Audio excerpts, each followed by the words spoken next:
fire. Hit that button. Okay, what are you doing over there? Well, I'll never tell. Well, this is going to be a boring take then. You're supposed to do like they do on TV, explain everything as you go. And then I took my coffee cup and piece of toast and had it. What are you fixing over there? Cooking wild-eyed dressing. Wild-eyed dressing. Long grain and wild-eyed dressing. Long grain and wild rice dressing. You understand? Get out from behind the pole!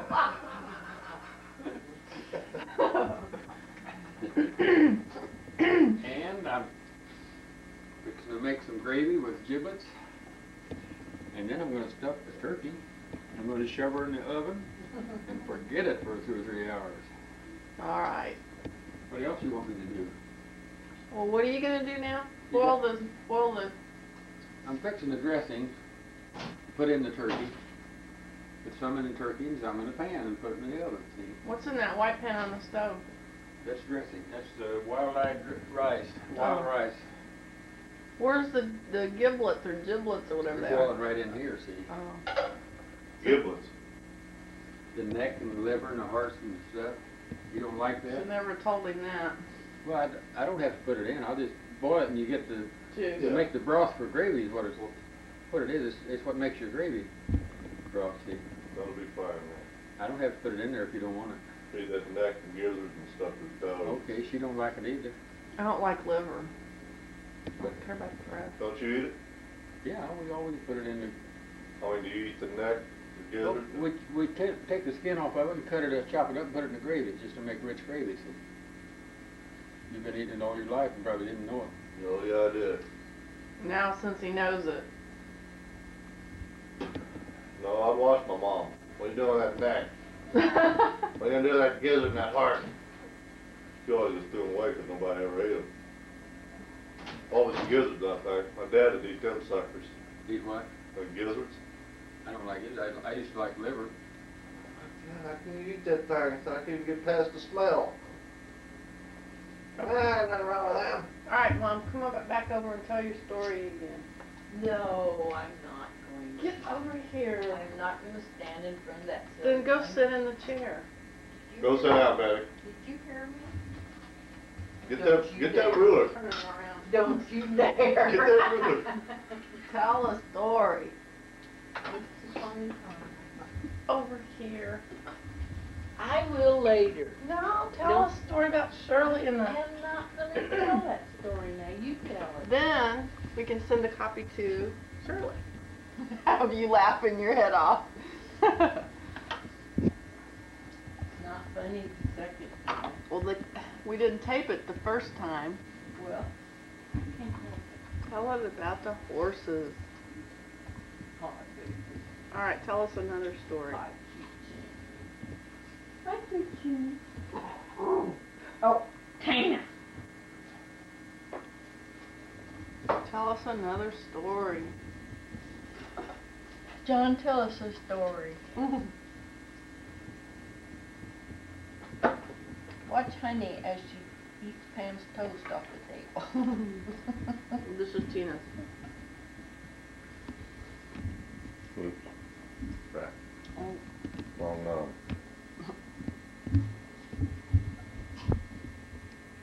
No. Go away. Go away. Go on. No. Oh. Oh. Now she's starting to Do you smile. like your toast better than toaster toast? We eat that all the time. We don't hardly ever use a toaster anymore. Good. Except for bacon and tomato sandwiches. Tell us a story. What do you want me to tell you about? Once upon a time, We can't perform just like that. Well, I don't know why not. Tell us about the horse. You tell Johnny about it. We'll see if you get it right. Okay. I don't know who they were. Bunch of kids out on her farm. What story? Hold it. Right? Same one with Shirley in it? No, the story about the horse. The Duck? yeah. You tell it, Betty. Who was it? Norman. Whoever Norman is. Right, you're gonna make me stand up here and look like a... Well, sit down then. Oh, you nap when you won't tell it. We've always already established that you're an idiot, always.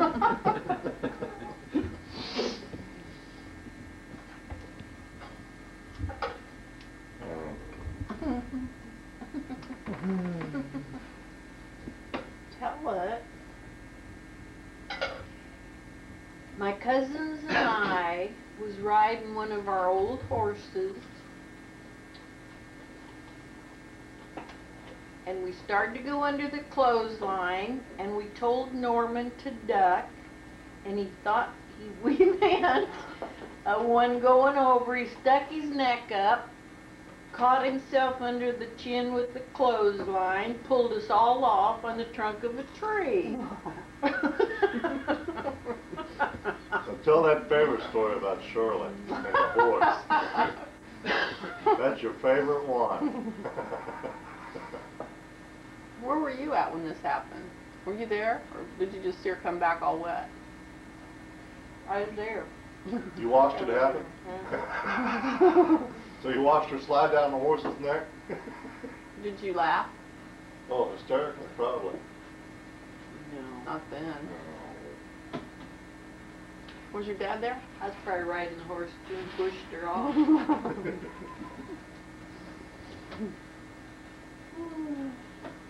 Yeah, he's the one that let her. She just was a real little kid. Tell Johnny about that table you had. What table? That cloth foot one. What? You know those real nice claw feet tables? They have a ball and claw on the bottom of each leg. They look like eagle's claws, and there's usually a glass ball that it's Oh, yeah. clamped onto. Well, they had a great big, was it a dining room table? Mm-hmm. It was either oak or walnut, and it was square. Great big, really, I guess a pretty good table. And I painted that thing white.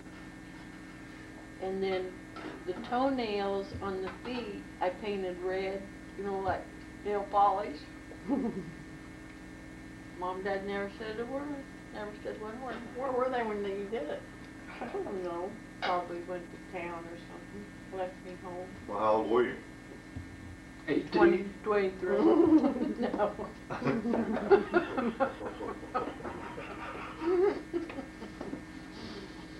No.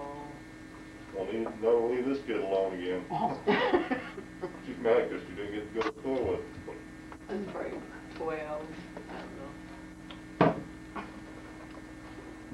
Good night.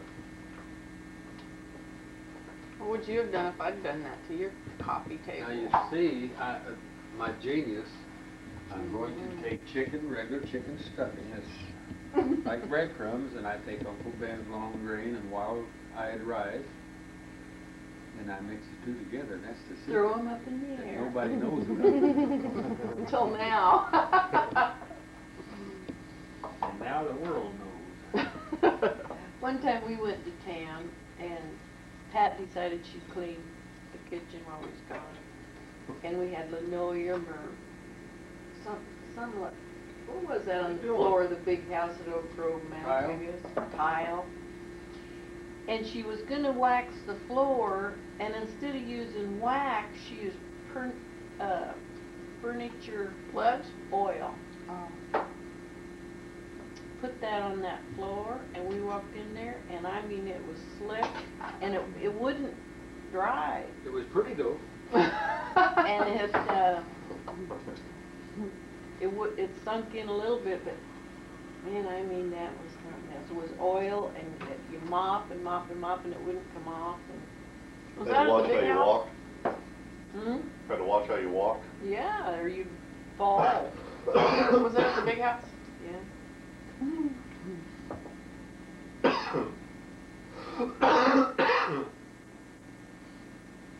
Dad told that story of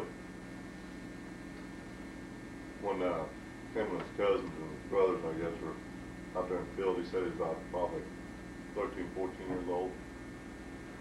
said it all going in this creek, cut through this guy's pasture. He said, well, yeah, none of us had nothing on but our, you know, the bids, I guess. And he yelled out, last one in the swimming hole, the nigger babe or something like that. And he said all he did is come up there and unsnap and onto the block right out of it. He said, you know, said last time I was in it, he said water was up pretty good. He said when I dove off, he said I cleaned out. He said I noticed that, you know, there wasn't any water going, about 6 inches of water. He said before I could say anything, he said I done hit the ground. He said scraped my nose, my chin, my chest and everything. He said I rolled over, tried to tell those other guys not to jump. He said had the air knocked out of me. He said all I heard was a boom, boom, boom. All the other guys diving in too. That would be a terrible shot. Oh yeah, that was funny.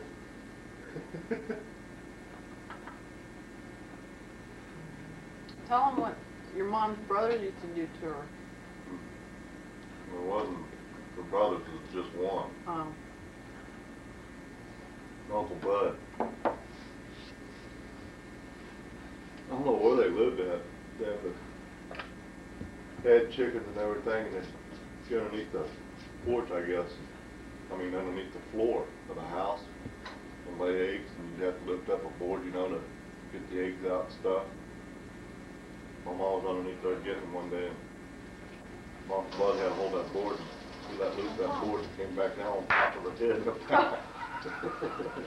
Into the board. Well, that wasn't the story I was thinking of. The other one was the put in a gunny sack, That one. ran her through a field, Drug her through it. drug her through the field, went through every cow pile out there. Oh. This dude was mean. He was on it. I guess. My brother was kind of like that. I didn't have TV, so they had to make their own entertainment. Oh, my grandma cooked. I didn't know of it. They lived there off that very close to the tracks there, I guess. And the hobos would come up out of the house and stuff. And my grandma would feed them. Yeah, they used to be those people, you know, Oh, in yeah. those days. There were people, a lot of people come up there in Oregon from Texas and Arkansas, all that. And they were just people that, Yeah, this is during the Depression. Yeah. Nobody had no job, no work. I don't know how they ever found us, because we was way out. We was 4 miles from town. No railroad track The or train nothing. didn't even go through the, did the train go No. through the? Aurora, She yeah. slaughtered on your yeah. leg, man. No. But Not still, I mean, that was Well, a you long get up and get a one. napkin. One guy come Get your out there leg. and wanted something to eat and wanted to work for it. So he stayed, Oh, yeah. and I think that guy was there like 2 years. Daddy just brought him in the house and gave him a room. You know, you sure wouldn't do that nowadays. When I was hobo, you didn't go to houses and knock on the door. Yeah. You went to the grocery stores and. Hey! Oh, when were you a hobo? I rode a freight train from Kansas City to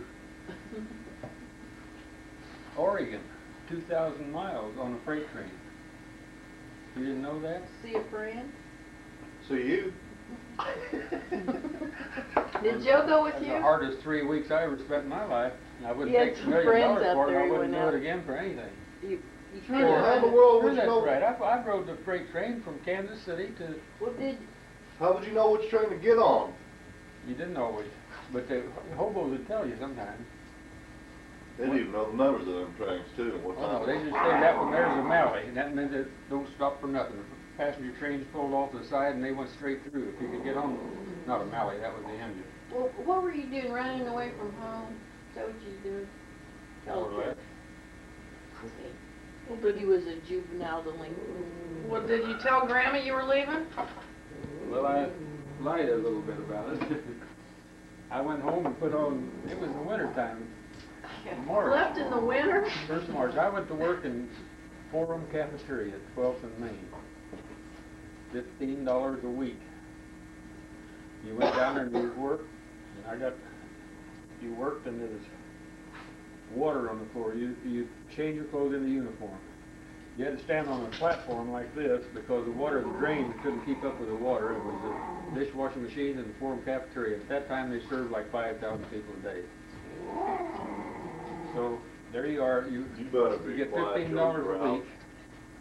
You get 30 or 40% off your food. So you work and then you change your clothes back to street clothes and you go upstairs and eat. And then they charge it and take it out of your check. And you've got an hour, so you go out and stand on the street on a parking meter in 12th and Main, and pretty soon you see somebody you know, always did, somebody from Oak Grove. And you stand around out there and look at your watch, and you go back in, change your clothes into your old wet clothes, and your shoes were wet. You went back and run this dishwasher. But anyhow, when you started, they had an elevator that brought the dirty dishes down.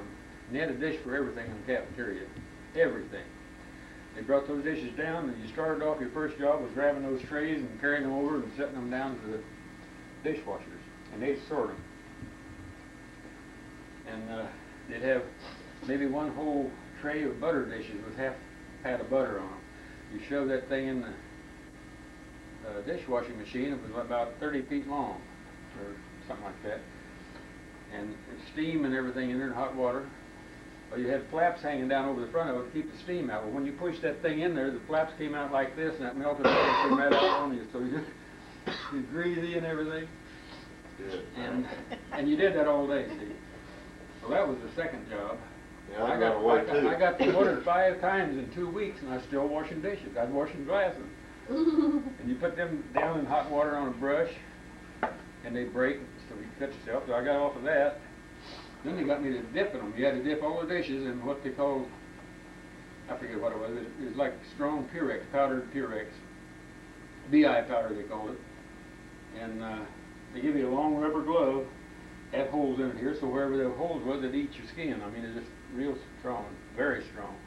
And it'd make blisters on your arm. Anyhow, I didn't like that. That's the first job I'd had. Before that, I had my own truck and hauled stock to the stockyards and hauled stuff for people. But I made a trip to Texas, which is entirely another story, and I got rolled, and money I was going to have for a car payment, they stole from me. So I brought the truck home, and they repossessed the truck. So I got this job at Forum Cafeteria.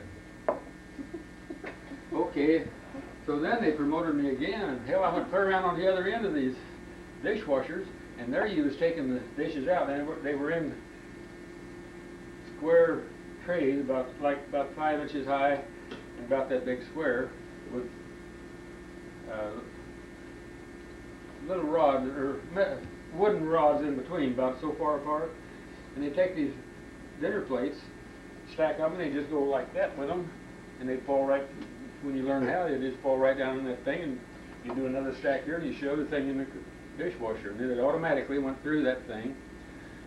And the other things, you did the same way. Okay, I got promoted clear around to the other end of that sucker. Had to take those dishes out. There was about 180 or 50, 60 degrees hot, so you had blisters on all 10 fingers, and then you had blisters on the blister. You busted the blisters, and you had blisters on that. You had to take them out like this, and hit them against your stomach. Continue. Hello. Yes. Cooking a turkey. Well, I know my company didn't come. They had turkey somewhere else yesterday. They come down here today, so I'm having Thanksgiving today. Who's this? Oh, Cal.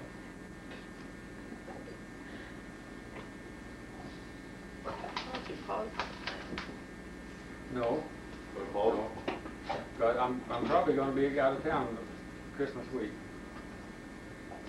You get on the bus, and it was like 0. And I get on the bus there at 12th and Main. Cutting this off.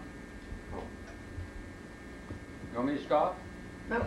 Keep going. I get on the bus there at 12th and Main and ride out to 39th Street and didn't have to get off. My shoes were wet, soaking, and I just come out of in that steam all day and get out there in about 10-degree weather and ride out to 39th Street and then get off and wait for another bus to go down 39th Street to 39th and Jackson.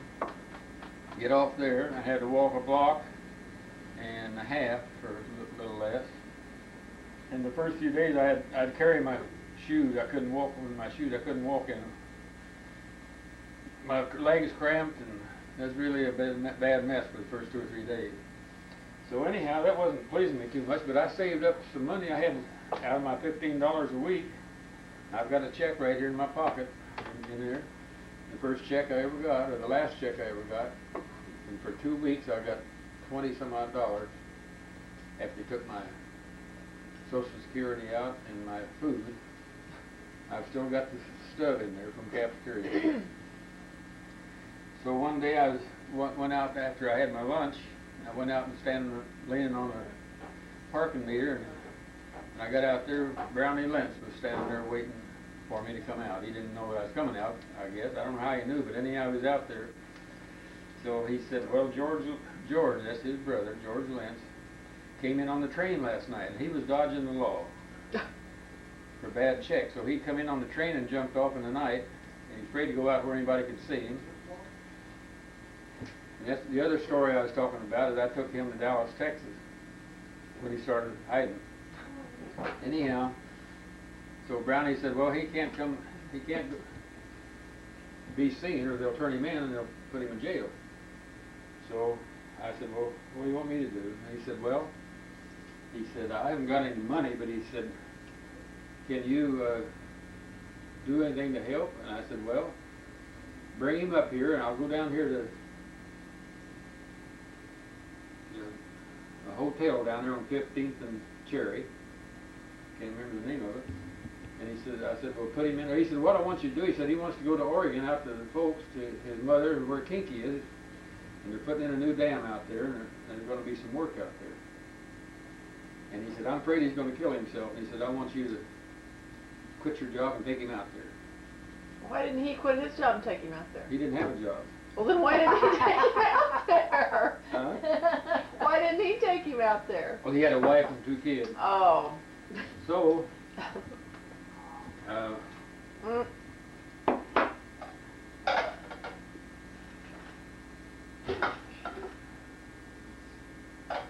so I told him, well, damn it, I ain't doing justice to my job here. I said, well, bring him up here, and I'll go down there to, seemed like it was a Liberty Hotel, but at 12th and Cherry, 15th and Cherry. Go lay down. Took him up in there, and got him a room for a week. And I said, I'll quit my job, I guess, and take him out there. So, anyhow, we got him up there, and I bought a 10-pound sack of hot cake flour. And he said, oh, I ain't got no money or nothing, but he said, I got a lot of eggs. I'll bring 3 dozen eggs. So he brought 3 dozen eggs up there, and bought a 10-pound sack of flour, a hot cake mix, and put him in this old dirty hotel. And he ate hot cakes and eggs for a week. And so I went back. I decided, well, I'd do it. So I went back in and I told my boss, I said, I'm going to have to quit. I'd like to get my check. He said, you know the rule, 2 weeks you get paid. Every 2 weeks you don't get your check before that. You wait 2 weeks to get it. And I said, I can't wait 2 weeks. I've got to go. I've got a job in Oregon I got to go to. He said, that won't make any difference. So I said, well, I will see about that. So they had me dipping these dishes and, in that stuff. So my boss and his boss came downstairs looking things over, So I come along carrying a tray of dishes, and right in front of him I went like that and dropped the whole damn thing. He said, don't worry about it now. We know. We've got it figured out. They had everything figured out. The first year you're going to drop $30 worth of dishes. You're going to break that much. We expect it and we know it, so don't worry. I said, I want my check. And I said, there's going to be some more. I'll get my $30 worth. I'll see what I can do. So he got my check for me. And keep me from breaking more dishes. Why didn't they just tell you to leave? They didn't want you to. And, How old were you? Huh? How old were you? 19, 18 or 19, I expect. Something like that. So what'd you tell your mother? So I went home and I said, well, I got a job out, Kinky's out in Oregon, and they're going to build a dam across there, and we got a job out there. So I'm going to ride with my uncle, Curly, was my stepmother's brother-in-law, a truck driver across country, whenever he had a job doing it, sometime. I said, I'm going to ride out to Billings, Montana with him on the truck, and then I'll get a bus and go on over there. So I got my lace-up boots, had them half-soled, new soles and heels put on them. And of course I told them all bye, and so I had on a pair of pants and a shirt and a sweatshirt and a pair of coveralls, I believe, and a sheep-lined coat that had a big collar, and I had salt and pepper and a toothbrush and a knife and spoon or knife and fork in my pocket, and I think I had an extra pair of socks or something. Anyhow, I had this old coat and all my pockets full of stuff and everything, you know. And I had $80 that I'd saved up from this $15 a week. So I told them all that, see. So then I went back up to where George was waiting in the hotel and got him out of there, and we waited till late in the afternoon and then got on his, I don't know why we were so scared. They didn't know who he was or anything. But anyhow, we got on it, walked up to 12th Street and got on the streetcar, went right by the police station, and went down into the west bottom yard, Rosedale. And so then we asked some guy, and he said, and he was a yard bull, and he lied to us. And we asked him which one of the trains, there's three here, and he said, we went over there and asked him which one of the trains, you know, was going west. He said, that one right over there. Well, that lying sucker, he told us one that was a milk train, you might say. It stopped everywhere you went. Oh. But anyhow, we got on that thing, and you learn real fast to what they was doing. I mean, when they blew the whistle once, they was blowing for air from the engine to unlock the brakes, clear back to the caboose. And then they'd do that maybe again, and you'd hear the brakes popping loose and everything, and the cars rocking around. When they whistled twice, that means they give it a couple of short jacks, that means they were going. They whistle three times, you're backing up. And if you whistle four times, you're in trouble. Something's wrong, bad trouble. So this thing started out and we got on it. I don't know, a boxcar or something. And we drove out to Topeka, which is only 65 miles about. And I said, hell, I'm hungry. And he said, well, let's get off and eat. So we jumped off in the dark, but there's lights, you know, in the town. And I've thought many, many times I've gone under the underpass at Topeka, and where we jumped off, the roads go underneath it. And if we jumped off in one of those underpasses, it'd kill us. But anyhow, we jumped off, and that's the first time I had jumped off. And he told me, he said, now if you fall, roll into a ball. So I jumped off and held my legs, long legs. You know, he was short and fat. And when he'd hit, and then he'd hit again, and if he couldn't keep his feet, he'd just roll up the ball and go like that. Well, here I hit, you know, and I hit about here, and I hit about 10 feet more, another 10 feet. And I never did go down. So we stopped, and so we walked up there to an all-night restaurant. And we walked in and said, hell, give me some bacon, ham, and eggs. We sat down there and ate. And the old boy behind the bar was up on for all night. He said, well, you boys want a drink? I said, sure. So he gave us a big old shot of whiskey, and we had another, and he ran out, and we said, well, we get some more. So I said, I got some money, so he went and got a whole bunch. So we sat there and we drank whiskey and Coke and stuff, and cold and everything. And we stayed all night. next morning we woke, come to, and the morning crew was coming to work, so we had to get out. So we went down and got on the next train that started out, and we went to Omaha. So we stopped every little bit. We got to Omaha, which was north. We wanted to go west, so we got up there on the, I don't remember what it was, Great Northern or something. And we got off there, went in town, and ate everything. And but one time, I don't know where it was, but it was Nebraska, Omaha, Nebraska. We went out up there. We got on another train, and during the night, it switched our car off, and the train went on, and we woke up the next morning, and we were sitting out in the middle of, just like in the desert, it's farm country, of course. But there was a town over there with a couple of those elevators and everything, you know, up there. The train was gone, and we just sitting there. Well, we had to get back. I forget how we did it, but we got back and got on a train. And the hobos, you didn't. George told me he had rode the freight train from Texas over to Florida and back to Louisiana and back to Tennessee and back here when he came back. He said, now if anybody looks at you, don't pay attention. Don't avoid any eye contact, just look the other way. He said, whatever you do, don't stare at somebody, because they'll put your head. But, so, he taught me some of that. So, I saw one guy, an Indian, and he was going like this, with something in his hand. And I kept watching him, and finally, he didn't look too bad, because they said, well, a lot of them have a knife or something. I said, pardon me, friend. I called everybody friend. Say, friend, I don't mean to be nosy, but what the hell are you doing? And he said, looked at me funny, and he said, I'm shaving.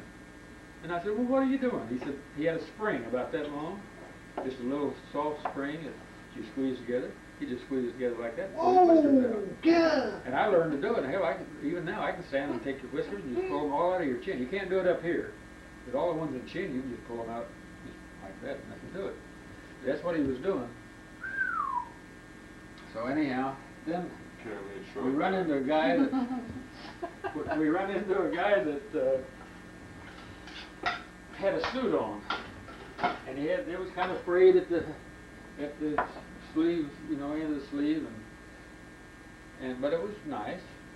And when he got on the train, he took papers and spread them out and sat down. And I thought, uh-oh. But he stayed to himself, didn't look at you, didn't do anything, he just everything, you know. So finally, we got to talking to him. The only one who was on the car with us. A lot of times there'd be 10 or 12 of them. Some bad-looking guys. And we got to talking to him, and he said, well, he told us what his name was. And I had my $80, which was a lot of money then. I gave George $15 or something like that. And I had 20 in this pocket and 10 over here. And, you know, pinned to my underwear, you might say, all scattered around. So we got to talking to him, and he said, well, he said, I do this for a living. I spend my winters, I don't know, in Reno. So he was going to Reno anyhow because it was Easter. And he'd been in Chicago. He said, I go to Chicago and I work all winter in a restaurant or someplace, or whatever I get, and then I go to Reno in the spring, summer. But anyhow, he knew the schedule of every damn train across the country. He could tell you what time it got to this place and where the division point was, where the cops, the bulls were, you know, like that. So he knew that we didn't know anything much. So he said, well, I'll guide you as far to where I turn off to go to Reno. So we said, okay. So we didn't want to let anybody know we had any money, but anyhow, when we got to some town out there, I don't know where it was, he said, now, it's time we ate, and he said, we'll jungle up. Okay, he said, now, when we get to this town, he said, we'll get off. And he said, now, when you get off, he said, you go up that street, turn to the left, and right up around the corner there's a restaurant, or a bakery. And he says, you go in there and just ask them if you can have some day old pastry, bread. He said, they'll give it to you. And he said, now George, he said, you go up this way and you go down that way so far, there's a grocery store.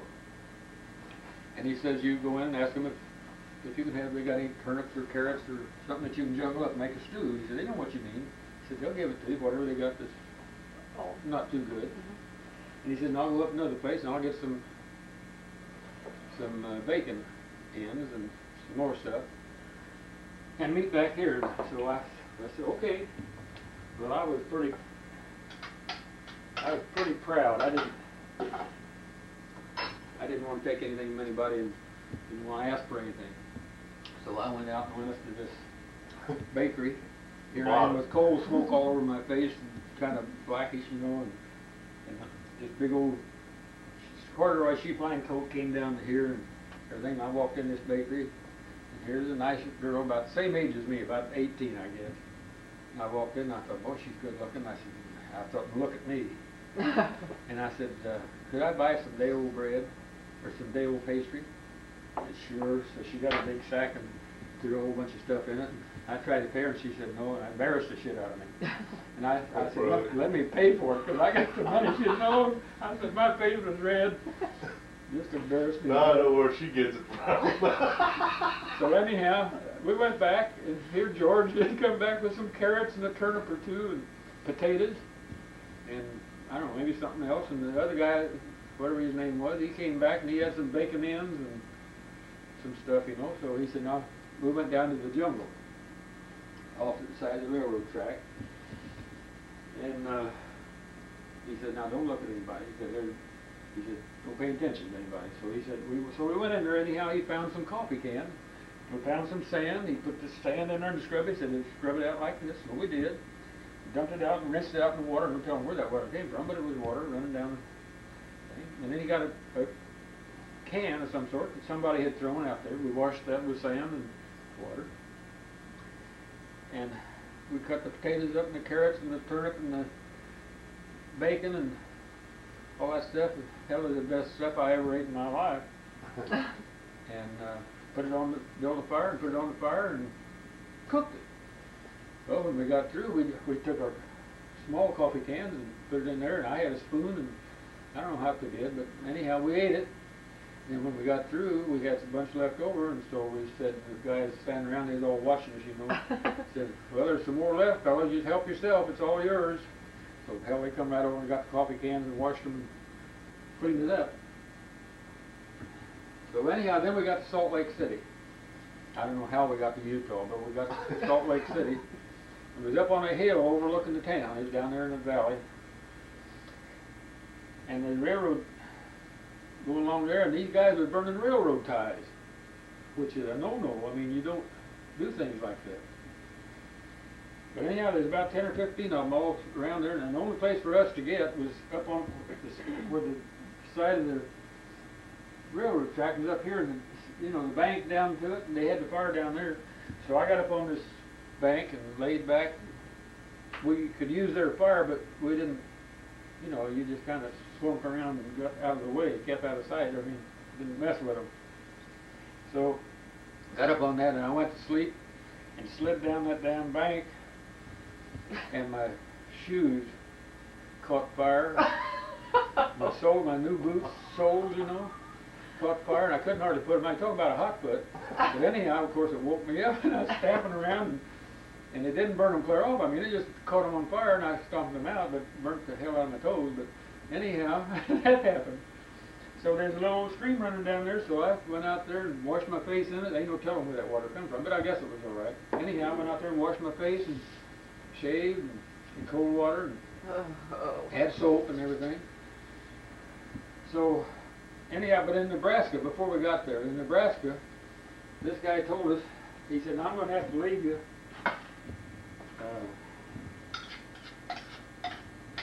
He said, I'm going to have to leave you here now.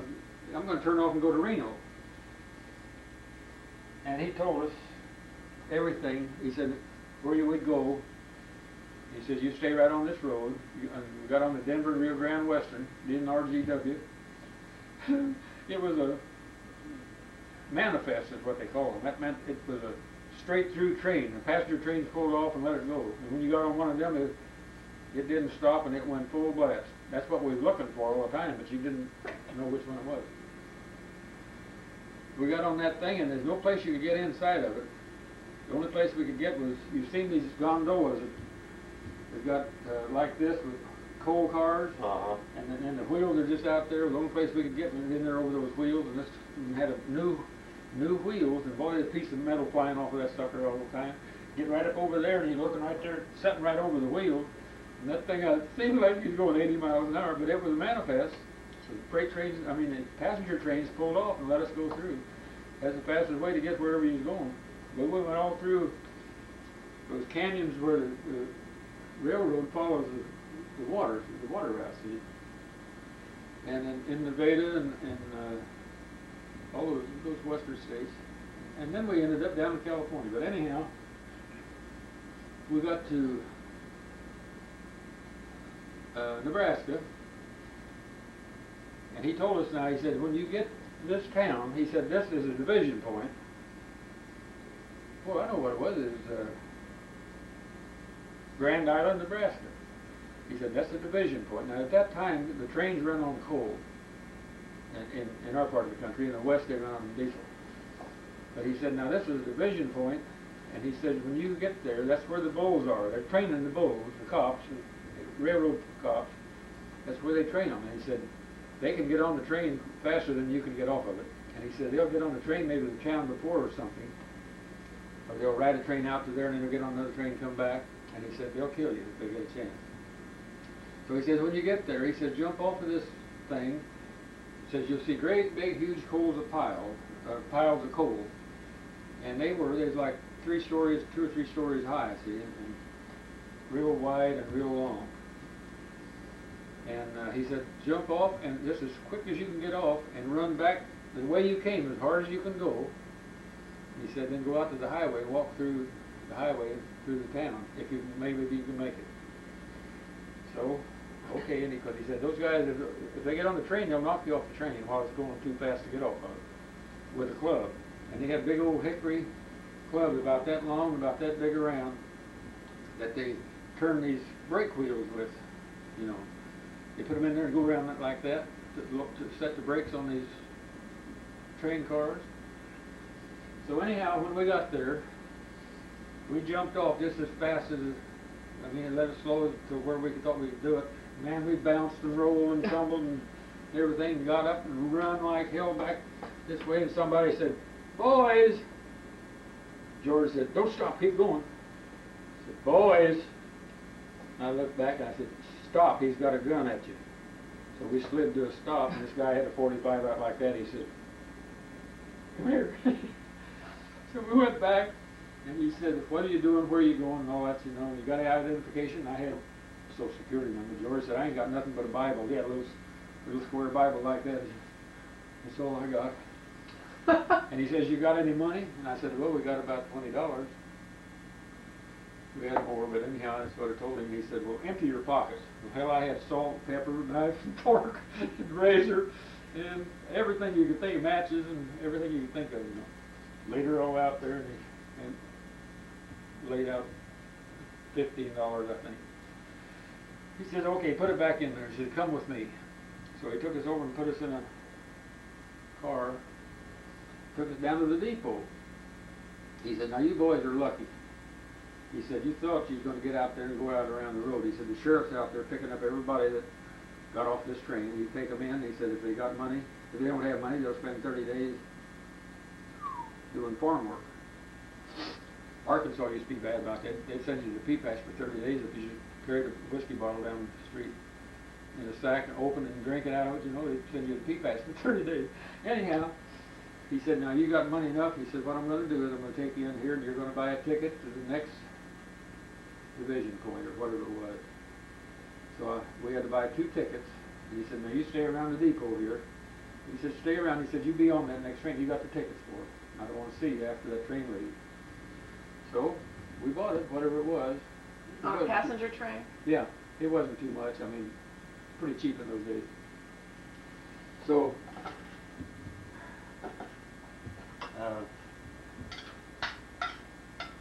we had to wait, I don't know, 3 or 4, 5 hours, 3 or 4 hours for the train to go. So we thought, wait a minute here, we're paid for it, we're passengers, we're paying customers. So we went down in the basement of the depot. We'd been on the road, you know, for several days, it was just black with coal smoke and everything. We went down there and took our coats off and washed up and used all the towels they had, paper towels and everything, washed all the way up and everything, best we could. You couldn't get that stuff off for about a week or so, 10 days it took you. But anyhow, we did that. We walked down the street to a cafe, walked in and sat down at the booth and said, give me a T-bone steak and whatever the hell else, you know. And we ate that. And when we got there, I run into the problem again. When we ate that, we had everything, you know. First time we'd had a full meal for several days. So we ate that and I said, well, give us the check. She said, no, there's no charge.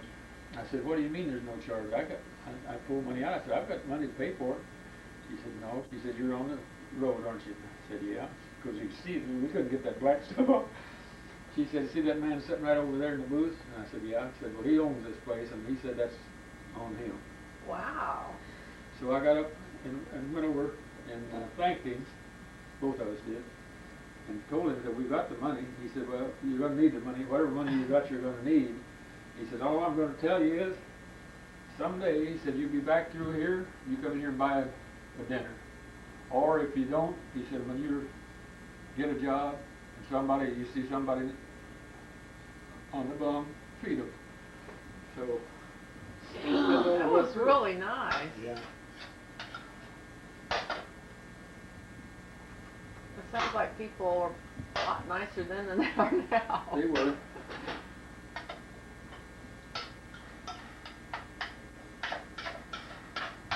We're not gonna get any dinner. Huh? What do you have to do with that turkey then? Well, I'm going to stuff some of this dressing in as soon as I get it done. Oh.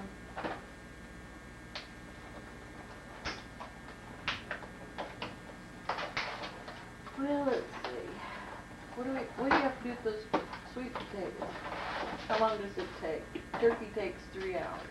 You gotta boil, just like mashed potatoes. You gotta cut them up, peel them, cut them up, and boil them like you do regular potatoes. You're not going to cook all those, are you? Just for the 4 of us? I guess not.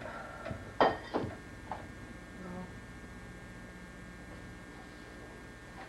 So probably not. It'd probably take, what, an hour? I guess you could make them and then heat them in the oven whenever you're ready. You cook them and boil them like regular potatoes, then what do you do with them? Mash them like potatoes with butter and brown sugar. And then what? Stir in the pineapple. Oh. And then you can bake them in the oven with marshmallows on top. So we could go ahead and make them, and then when we want to, we can stick them in the oven. Yeah. Okay. I'll peel them. Which Okay. ones you want me to peel? Okay. I'm going to pause this thing, Daddy, and you can finish it in a minute. All right.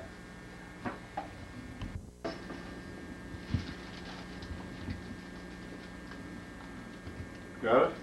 Yeah, I was going to do then putting the turkey in there. Okay, you ready?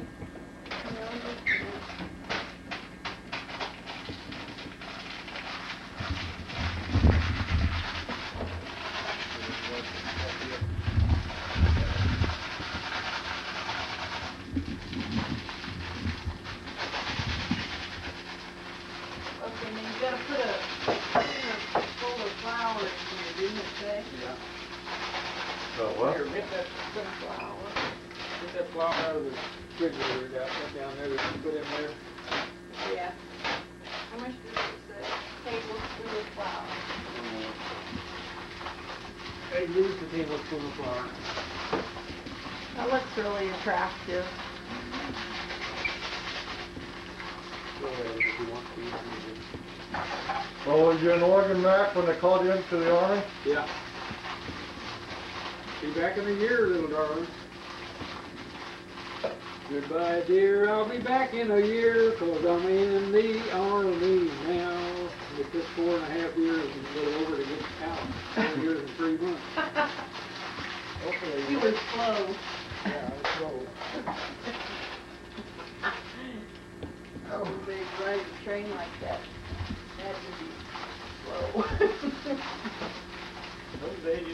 choice. If she went, she had to do it that way. Well, I mean, it was 2 or 3 weeks.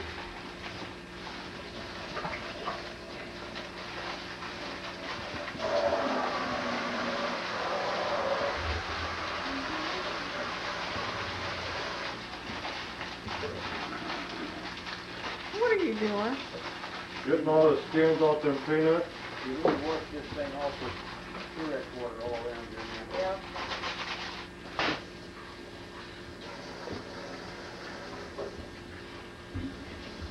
How do I stop it? Just hit this button. Hold the turkey up. And we get it on 3 weeks. I didn't get to see it, put it in the bag. What do you want? That's all. Did you put the stuffing in it? Yeah. I'll just, Okay. Yeah, I put some in that and put some in the pan so you can have it both ways. Oh, okay. Oh,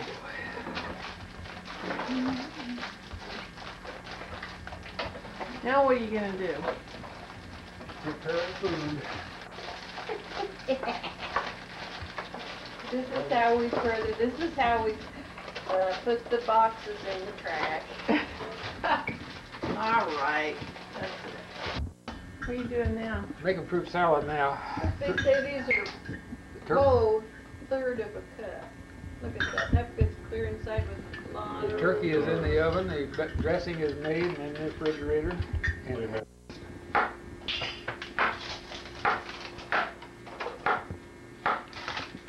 should I go fix my hair or anything? Since I'm on TV? Huh? I don't know. That's all right to me.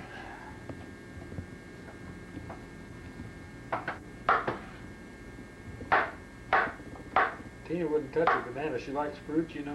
Uh-huh. She wouldn't touch a banana until Mama rubbed her nose in it, and she just got crazy for it. Something else she ate the other day that was, oh, raisins. She wouldn't touch a raisin at all. Spit them out. Mama took one and dropped it on her, rubbed it in her nose, and she about ate her up.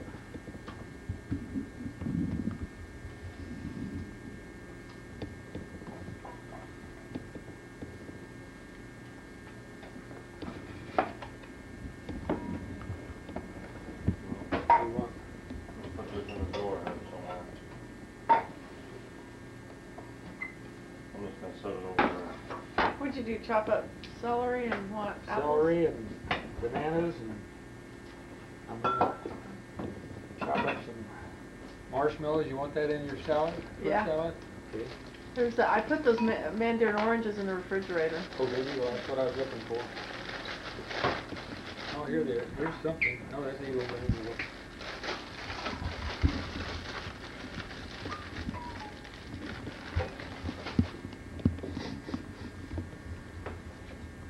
Give me a pair of scissors out of there and I'll cut these bananas up a little bit. bananas. I mean marshmallows.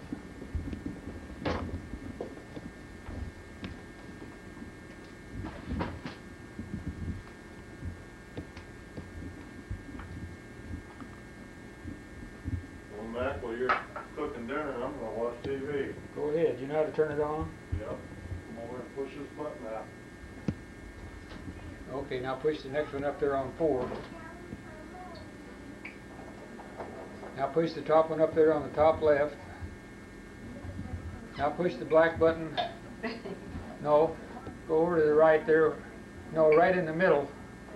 Push that and the green light or white light will come on up above. Okay, now you're in business. Now you'll have to turn your volume up because you can't do it with that thing. What are you doing, Mom? Baking pumpkin pie. Did you get a recipe? Yeah. Here's her, isn't this your recipe? No, that's sweet potato. Did it call for Eagle brand milk? No. You can take it back home with you. Do you use it for anything? You got a recipe you want to try? No.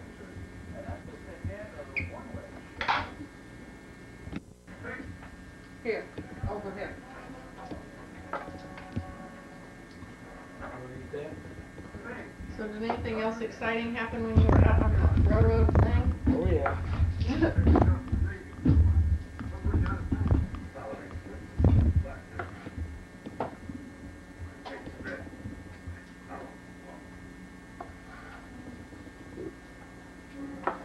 got to the Moffett Tunnel in Colorado, somewhere or other we got to Colorado. I don't know how we got to Salt Lake City, and I guess we left from there and went to Colorado.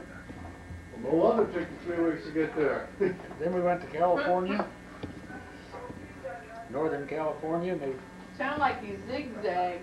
yeah, we didn't know where the train was going, but anyhow, this guy that was helping us, that took us under his wing, he told us exactly where to catch a train, where to get off of it. He told us, he said, now when you get to Klamath Falls, he says, you jump off the train and run back the way you came, just as hard as you can go, because there's a train taking off in 5 minutes after you get there, and that's the one that'll take you down to Eugene, Oregon. Sure enough, when we got there, that's what it was. We run just hard as we could go, and he'd go whoop whoop on the Sure thing, enough. ready to tear out. Where's Klamath Falls? That's just up in southern part of Oregon. So did he get to his family? Huh? Did he make it to his family? Well, he didn't have his family. He was just a bum, just a local. Oh, he didn't. I thought he was going to Oregon because he had family up there. or Oh something. yeah. I took him up there. That guy. That guy. I thought you meant the guy that was helping us out. No. Yeah, he went up there, and we went down to get a job on the Southern Pacific Railroad. And you have to be 21. And I was just, when we went down there, I was just 2 weeks from being 21. So I refused to lie about it, and they wouldn't hire me. He got a job, and I didn't. Because I was honest. So he went up and went to Now, work. wait a minute, you said you was 18 when you started Well, I that said trip. about 18 or 19. I don't know what it was, but Took that long to get there, huh? no, it took 3 weeks. Almost 3 weeks. 2 weeks after Easter is when we got there.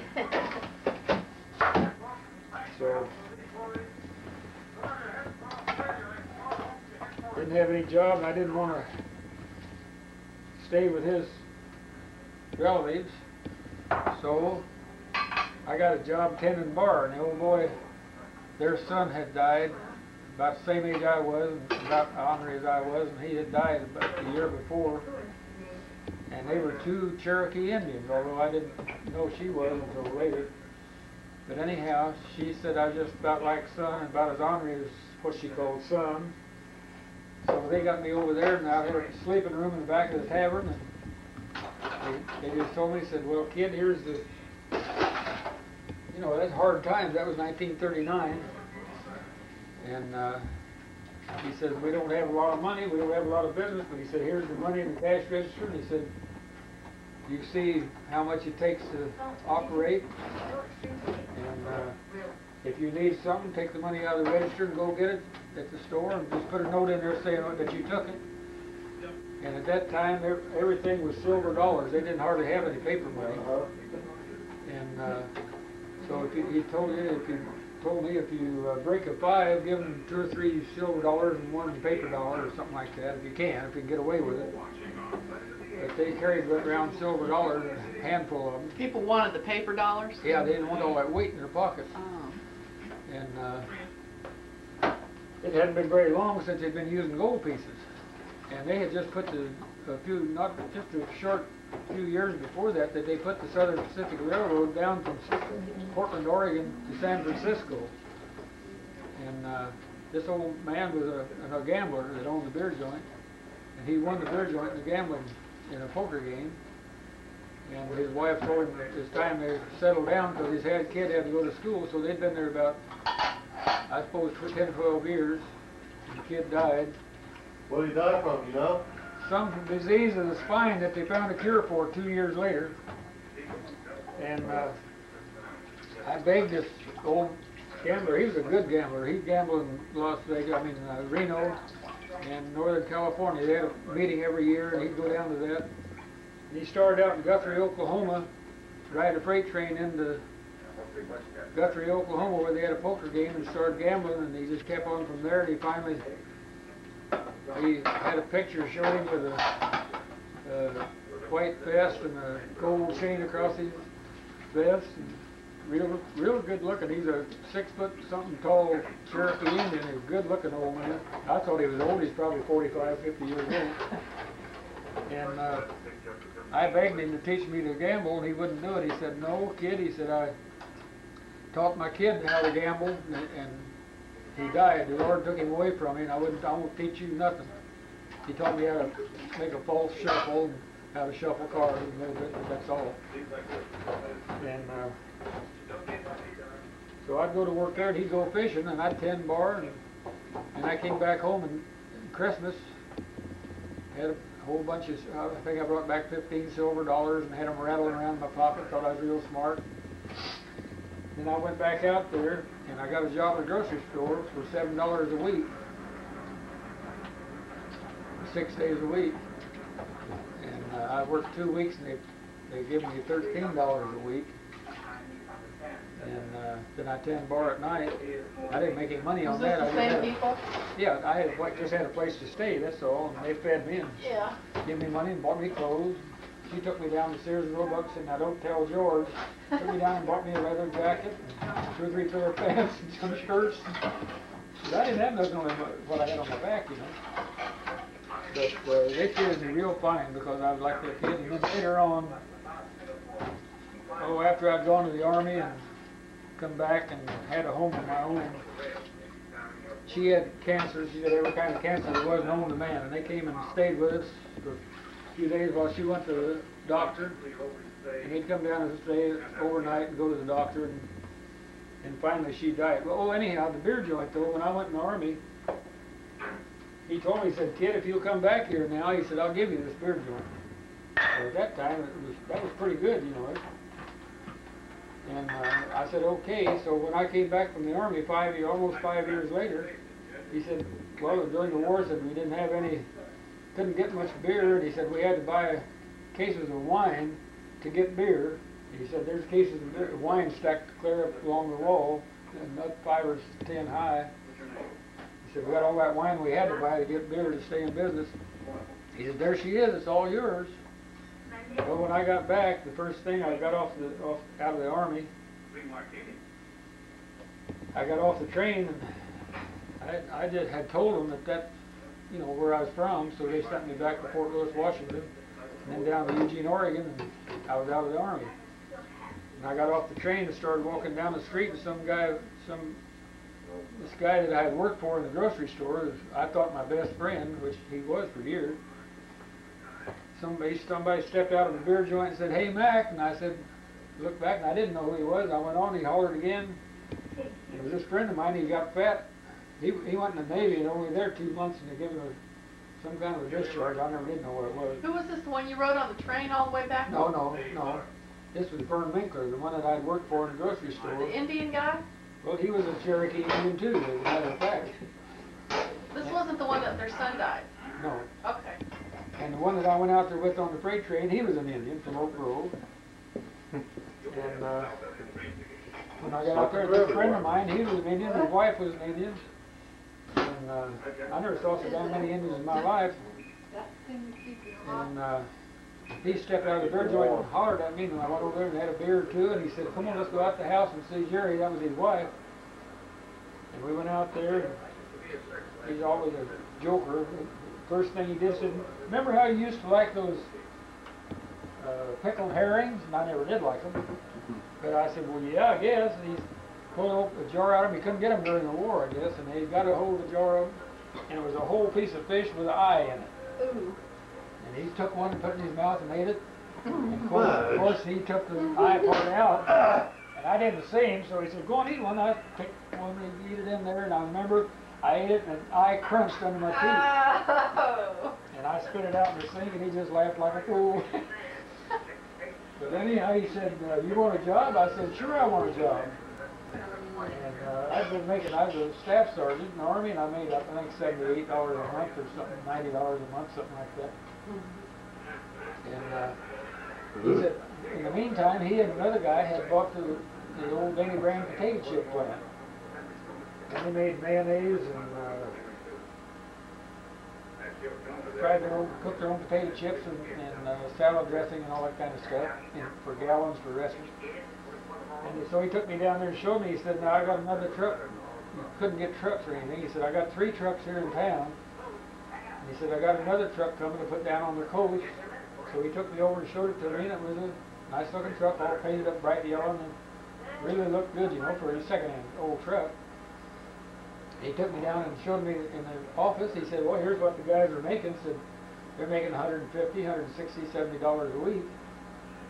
And I said, gee, I didn't know there was that much money around. I've been making 70 or 90 or something like that. And he said, you would pay you 3% commission, $35 a week, and 3% of everything you sell.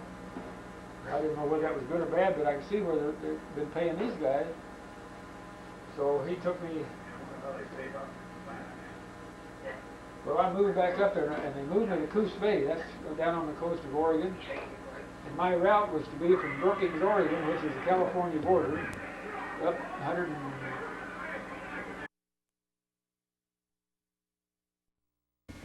Of course, I was just doing great. And the old man said, well, kid, I told you the beer joint was yours when you come back. He said, it's all yours. I'll turn it over to you. I said, Burnett, I sure appreciate it. It's nice of you. But I said, you just go on and keep it and sell it. You and Coral, that was his wife's name. You need to write that on there. You and Coral just spend the money and enjoy yourselves and traveling a little bit or something. He said, you sure you don't want it? And I said, no, hell, I made $175 last week in 1 week. I said, I don't want the beer joint. Well, a year later, it sold for $25,000 the first time. The next year, it sold for $45,000. Wish you would have kept it, huh? Huh? Wish you would have kept it, huh? Well, yeah. But anyhow, I didn't know I was going to do that. And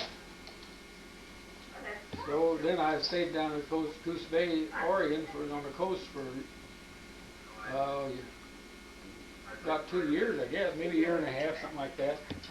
In the meantime, I had some money coming from my grandfather back here in Missouri. And so I wrote and told him that I needed the money to buy furniture with and everything. And so they sent me, I don't know, about $1,200, $1,500. But anyhow, then this burned. You couldn't get a car, so you had to get on a waiting list for a car. So I got on a waiting list for a Buick. And they cost $1,500 or $1,700, $1,500, I think. Well, anyhow, Vern in Eugene, he knew a guy that put him up on the list ahead of everybody. Bought him a brand new Packard. And the Packard was the car. A Lincoln was nothing then. Or I mean, the Cadillac was nothing. Packard was the number one big car in the 30s. The Cadillac was just an old car. So he got a brand new 1946 Packard and called me up and told me about it. And had those wide white wall tires, you know, and this is a deluxe car, like if you bought a new Cadillac or Lincoln today. So then he called me up and told me about it, and I said, boy, I wish I had one of them. And he said, well, you can get, I'll tell you what I'll do. He said, this one's a Packard 120. And he said, the big one is a 160. And he said, I'll tell you what I'll do. You take this one, and I'll take the 160. Because he wanted it anyhow. So I said, all right. So I went up there and bought that Packard. It cost $2,520. So $2,350. That's what it cost for a new Packard. And I went up and bought that, and man, I was really in business, wasn't I? Bought new furniture, cheap as I could buy. And Well, when was the Prohibition? oh, Prohibition was back before that, a long time ago, in the 30s. Oh, well, It was the 30s? It ended in 32. oh. So let's come see here what he kept all these years. It's a cartoon strip, Little Abner, Yeah. He had a contest for 1946. he had a contest for somebody drew a picture of somebody in his cartoon. That's a hill.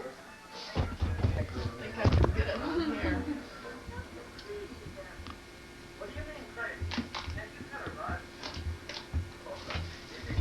They had contests that everybody draw crazy pictures and send it in.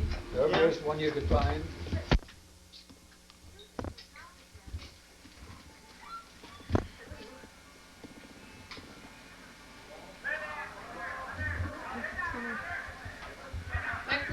taking pills today. Hey, no, we didn't, not yet.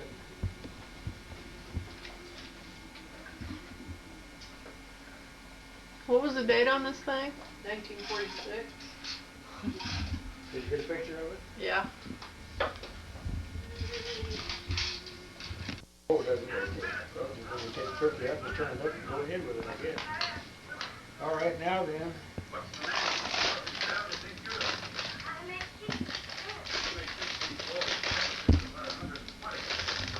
You see me in the mirror. Hey, get your money's worth.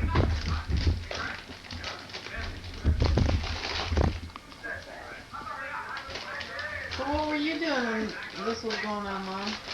He was in school. That's nice, dude.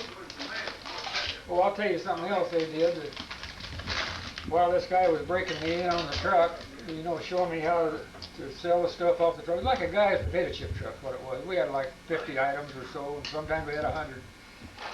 But they would go to Portland, and they'd buy stuff out of Portland, Oregon. And I remember at that time you hadn't been able to get sugar or oil or anything like that. Shoes and all that stuff was rationed. In fact, You had to have shoe stamps. I got Where'd you an get old- them from? The government, they Oh, they good. ration them. It's what you call rationing. Here, put your pin on that. will Did you? you have to buy the ration books? No, they gave them to you. You're just allowed 5 pounds of sugar a month and one I'm pair gonna of take shoes. this home, I'm gonna staple it shut. One pair of shoes every 3 months or something like that. Or When 2 you pair allowed a so year. much gas too? So much you had A stamps, B stamps. A stamps was like 3 gallons a week, and B stamps was however many you needed to get to work, and C stamps was farmers and truckers and unlimited, see. And they issued you those, and the ration boards decided how much you needed.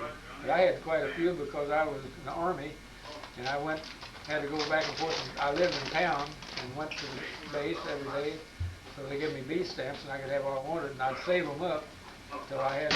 They would expire, but you save them up, so I had enough to where I could go clear back to Kansas City. Illegal, of course, but that you had to have that to get tires, and they asked you what kind of.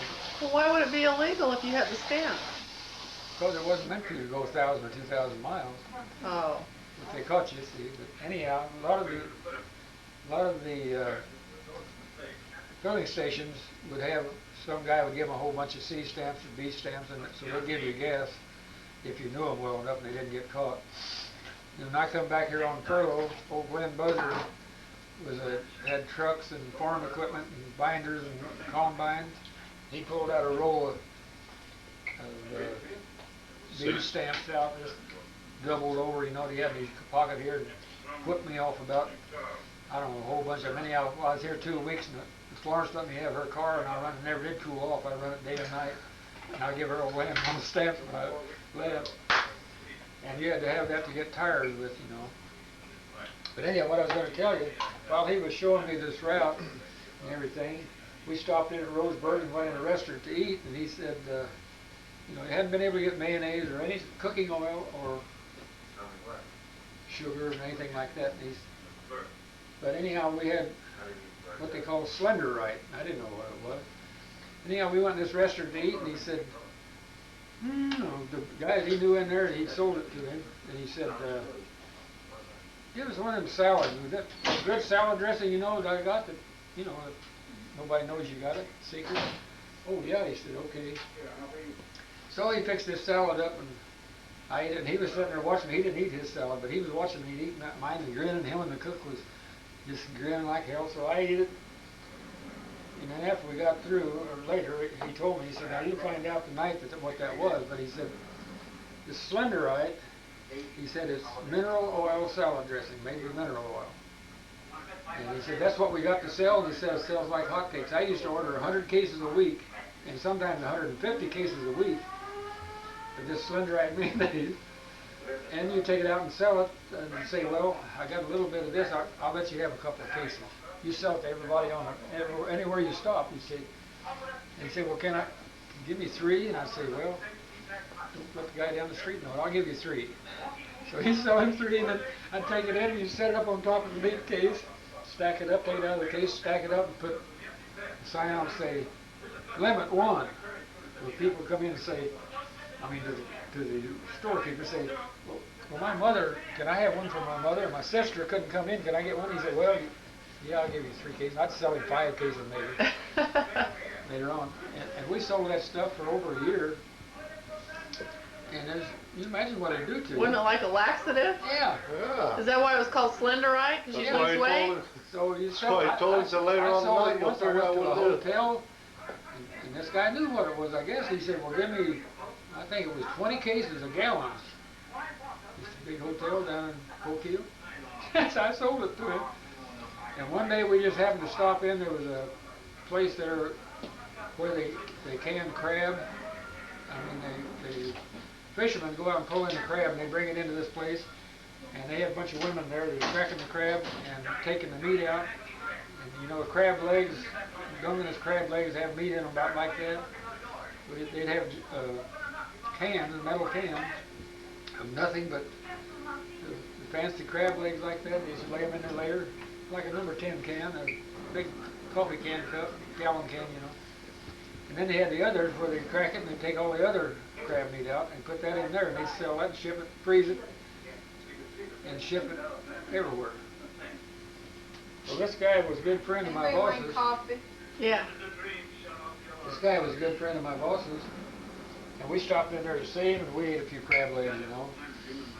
And it just so happened his brother was Secretary of Agriculture of the state of Oregon. And while we was in there, we talked. He introduced us to his brother, and this brother said, well, while we was just shooting the bull, he said, well, we got one thing coming down this week. He said, we got them to ban that mineral oil salad dressing coming out of Portland. And he says, we're going to have to give them until September to get rid of it. After September 1st, you cannot sell it. It can't be sold anymore in the state. Because it's too much, because what you eat, the vitamins and stuff you eat, you eat it with that, and it takes all the vitamins right through you, and you don't get them. So he said September 1st is deadline. And so we just went on to eat another crab leg, and Vern looked at me and said, let's get out of here. So we said bye, it was nice to see you, and I'm glad we met you and everything. You got out of it, and he said, we got 3 months. And he said, it's a good thing we found out about that early, but anyhow. So we went around and loaded them up. Sold them 10 cases if they wanted it. Stocked them all up. And I sold it Slenderite you wouldn't believe. And they got rid of it. They sold it. But anyhow, then another thing that they sold was that we couldn't get was sugar, see? So this same outfit that made this Slenderite is a bunch of Jews in Portland. They'd do anything. And they'd make salad dressing just about any price you wanted. And they just put cornstarch and oil and everything. The cheaper you wanted to buy it, they put more cornstarch in it. That's all salad dressing is anyhow. You don't want to buy a salad dressing because it's just cornstarch and whatever they want to put in it. So we could buy it, sell for 90 cents a gallon, $1.25 a gallon, and so on like that. But they also had the label, and before the war, Crimson Rambler was well-known in the grocery business, well-known syrup, like hot cake syrup, and it was good. Well, then during the war, of course, they couldn't get any sugar, they didn't make it, but they owned this name. So what they did, when it started coming back out, they got molasses, blackstrap molasses, which is the worst. That's what's left after they make sugar, see? You know what molasses is and everything. Okay, they took this stuff and boiled it, I guess, and cut it down and put water in it. And it was just about the worst stuff, syrup you ever saw. But they hadn't had anything like that for so long. You just go out to the store and you had to hold them down, like you give you 2 cases of half gallon and 2 cases of, I guess it was quarts or pints. And you could just sell all you had. So we sold that in this Slenderite. Boy, we was going to pay. And so I sold that stuff. And I'd order like a week. I mean, I'd get 100 cases of half gallons and 100 cases of pints or whatever it was. And 150, maybe 100 or 150 cases of Slenderite salad dressing. And you just sell it like hotcakes. And finally, they got to where it wasn't selling so good because it, you know, they had it and they didn't. They got their fill of it. Yeah, they still sold. Did good stuff start coming out then? Just a little at a time, log cabin and stuff like that. So I went to a woman that, down in the town next, down from where I lived too. and her husband died. She had two or three grocery stores in 2 towns, Yeah. and she thought she was really smart. She didn't have, she wasn't too smart. But anyhow, she thought she was just the smartest thing in the world because she owned 3 grocery stores, and her husband died and left her with them. And so I had tried to sell her, and she said, "Ah, you little, you know, you're just a little outfit. You know, you haven't got anything I want." And this really did me dirty. So she caught me on the street. I was selling the other 2 grocery stores in town. She came up and caught me, saw the truck, and came up and caught me on the street. And she said, how come you're selling these other stores all this syrup? You're not coming to me. And I said, well, you never would buy anything from me. You thought I was just a little outfit. I couldn't satisfy your needs in your 3 stores. I said, what do you want? She said, well, I want some of that syrup. And I said, well, I just got a shipment in. I said, how much would you like to have? And when we get to where it was hard to sell, you know. Yeah. And I said, well, just how much would you like to have? And to impress me, she said, well, I don't think you probably satisfy the needs that I have for 3 stores. I mean, you're just a little outfit. But I said, well, how much would you buy? I just got a shipment in yesterday. She said, oh. And she was just showing off. She said, I'd take 100 cases of half gallons and probably 150 cases of pints. And I said, well, when would you like to have them? She said, well, right away. Well, I said, well, tomorrow's Saturday.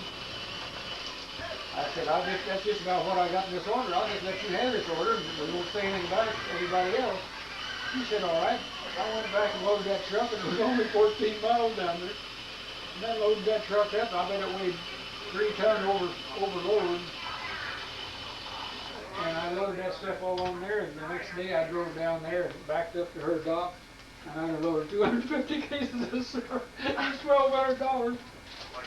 She just went in there, and I said, no, I got it, but I said, I shouldn't have sold it all to you. She said, well, I need it. There's something real smart out. She wrote me out a check, and I went back home and called the boss, and I said, guess what? I said, I just sold $1,200 worth of that damn syrup. I don't know what she ever did with it. Okay, now then we need the mandarin orange.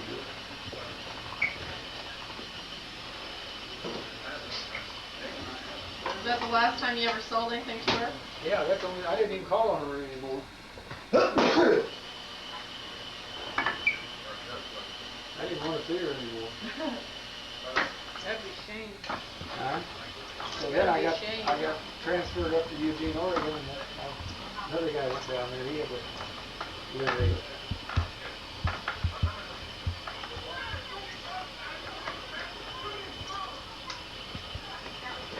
And he told me later at this hotel that I sold all those 30 cases a gallon Slender Ice cream, they still had about 20 of them down in the basement of the hotel. What do you want to do with this juice now out of this mandarin orange?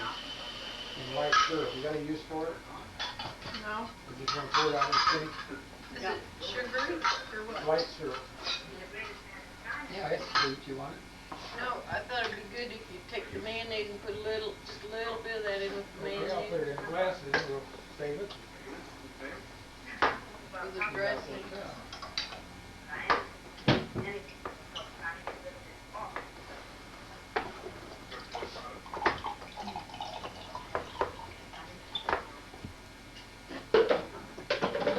Johnny, we need to get them a can opener like that one we got.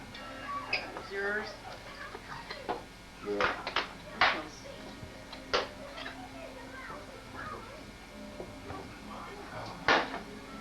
There's coffee if anybody wants it.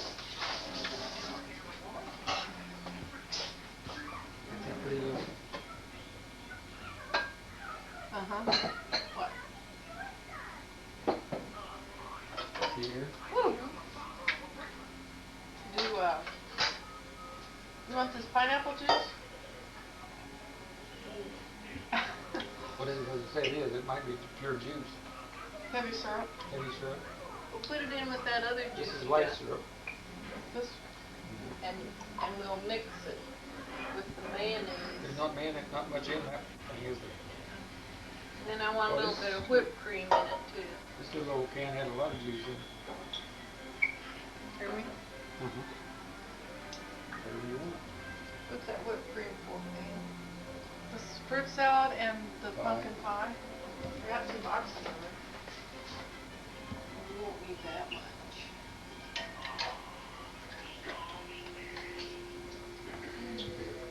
Go ahead, please. What are you watching, John? Pam, did you find anything in those pictures? Yeah. I thought there was quite a bit in there you might buy. I didn't get done with it yet. Taste it. No, taste it. I just See if it's sweet enough.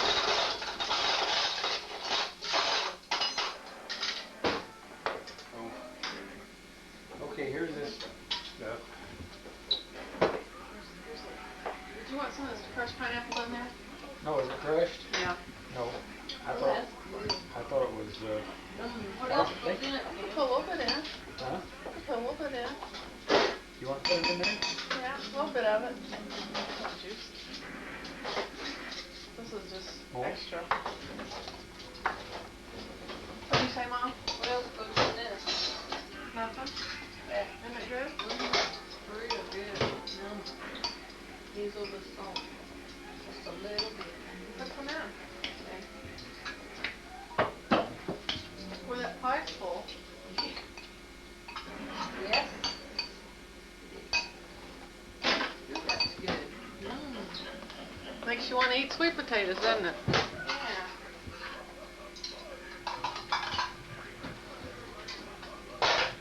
I'm gonna shut this off. Unless you'd like to tell a story from when you were a kid. What? No, I was so perfect. I just about ran out of any stories to tell, so you can turn it off as far as I'm concerned.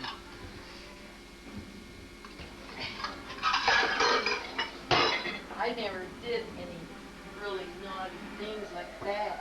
Yep.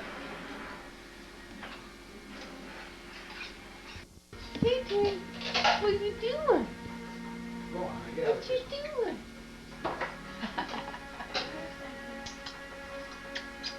You cook these limbs. Teeny. Teeny. She won't get up. She's all comfortable. Hey, Teeny. Now call her. Here, T. What? Okay, how's that look to you? Wait, I'll get her over there. That's enough of it. 15.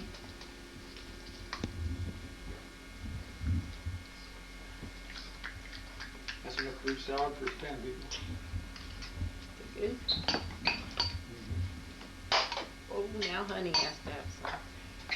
Yeah, What? you know, they take some poachers, Huh. Pocket full. She's an Well, I old, was gonna play some cards and I got busy. she's an old gambler. You want any, this celery for anything? Just clean some of it, put on the table if you want to. Well, Now that you asked. I don't think anybody will eat it, but I'll do it. We got that ranch dressing in that relish thing to dip it in. It's pretty good.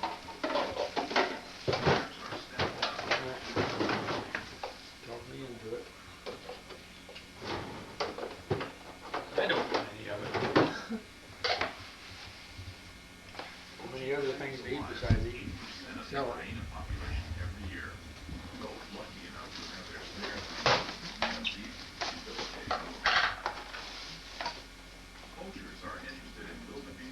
You can take this home with you, Pam, if you got something to. No.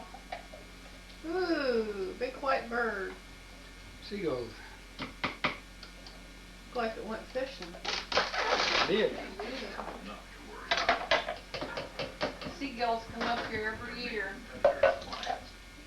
From where? I don't know where. Look what, Florida. Tina ain't gonna eat no celery, that's for sure. Tina, get the celery.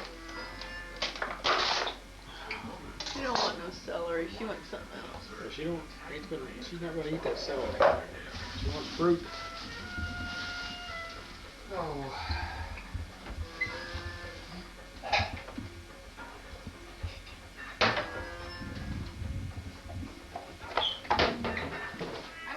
to make that, Dressing? But you said it would spoil if you didn't do it.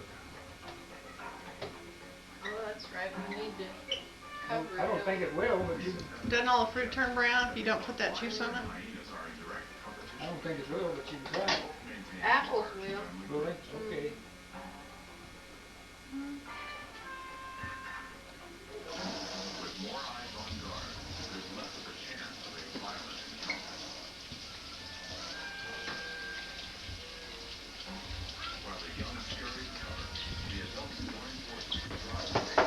And sometime I'll tell you about my trip to Dallas. When I got more strength.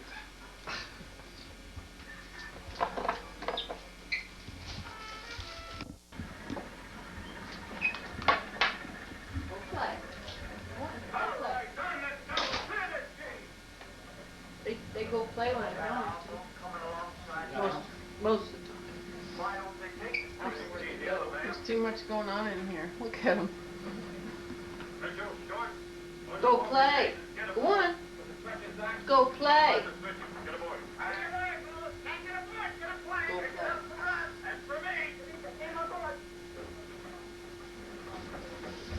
Oh, tell me about Oregon. About it. What was it like then? Just north of California. Got a whole bunch of trees. Alright, tell me about your farm.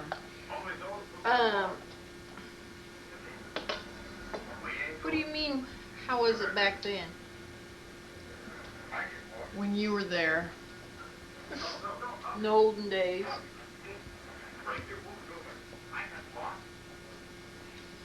Tell me about your farm. No, turn that off. I don't feel like it right now.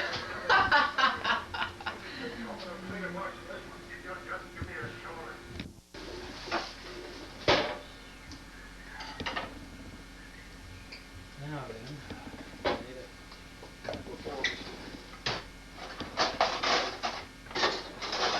There's one. We've got another one like this right over there. Something to pick that turkey up, that's all I'm trying to do. Well, I didn't know you wanted matching forks. This one wasn't too good.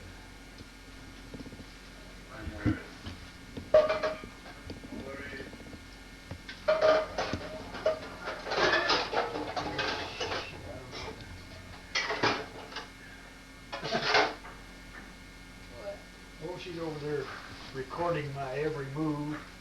Oh, Get this thing loose.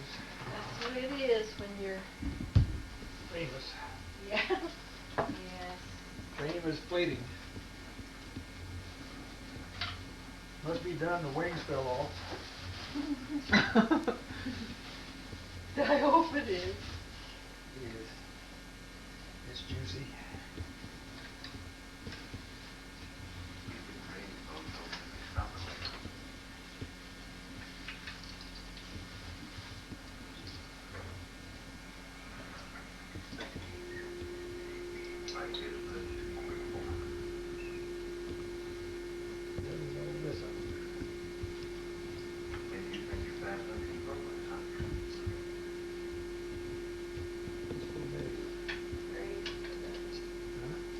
The flour we put in here? Oh, yeah. I don't know. Yeah, that's what it is. So I gotta get it out of there.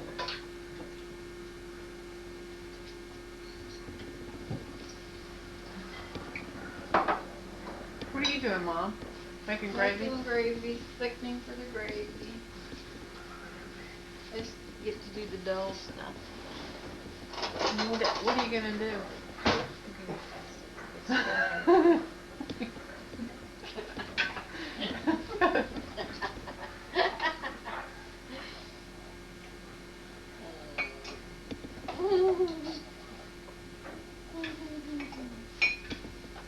Okay, now then I'm through with that.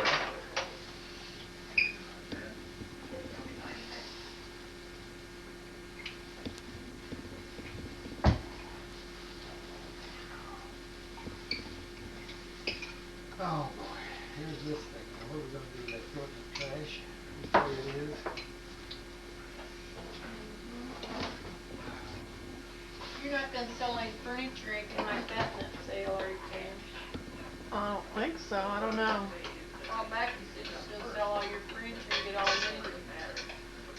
know, but I don't think I'd get enough out of it. That's for sure. You can't get anything out of used furniture. Okay, now we don't need it. That's another one of my wise little things to put on your bed.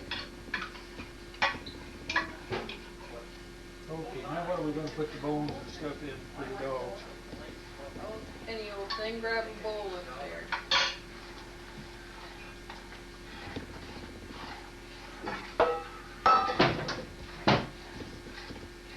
Here, I got a bunch of stuff to put in there.